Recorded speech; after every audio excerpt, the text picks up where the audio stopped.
ഇന്ന് വൈകിട്ട് ചായൻ്റെ കൂടെ കഴിക്കാൻ ബ്രെഡ് വെച്ചിട്ട് ചിക്കൻ റോൾ റെഡിയാക്കി എടുക്കും. അതിന് ചെറിയ 4 സവോളയാണ് കേട്ടോ കട്ട് ചെയ്ത് വെച്ചിട്ടുള്ളത്.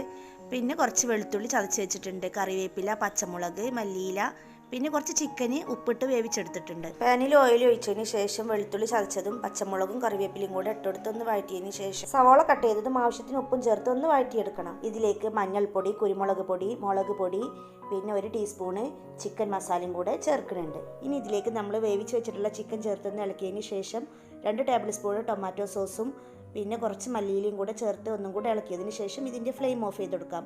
ഇപ്പോൾ ഫില്ലിംഗ് ഇവിടെ റെഡി ആയിട്ടുണ്ട്. ഫില്ലിംഗ് കൂടുതലുള്ളതുകൊണ്ട് കുറച്ച് ബ്രെഡും കൂടെ അരിക്കൊക്കെ മുറിച്ച് കളഞ്ഞ് മാറ്റി വെക്കുന്നുണ്ട്. ഇനി 2 മുട്ട പൊട്ടിച്ചൊഴിച്ചിട്ട് കുറച്ച് കുരുമുളകും ഉപ്പും കൂട്ടി കലക്കിയിട്ട് മാറ്റി വെക്കാം. ഇനി ഓരോ ബ്രെഡ് എടുത്ത് വെള്ളത്തിൽ മുക്കിയിട്ട് നല്ലോണം പിഴിഞ്ഞിട്ട് ഫില്ലിംഗിൽ നിന്ന് കുറച്ചെടുത്ത് ഇതുപോലെ ഉരുട്ടിയെടുക്കാം. ഇങ്ങനെ ഉരുട്ടിയെടുത്തത് മുട്ടയിലും ബ്രെഡ് ക്രംസിലും മുക്കിയിട്ട് മാറ്റി വെച്ചിട്ട് നല്ല ചൂടായ എണ്ണയിലിട്ട് ഫ്രൈ ചെയ്തെടുക്കാം. ഇത് മയോണൈസും കെച്ചപ്പും കൂട്ടിയിട്ട് കഴിക്കണം.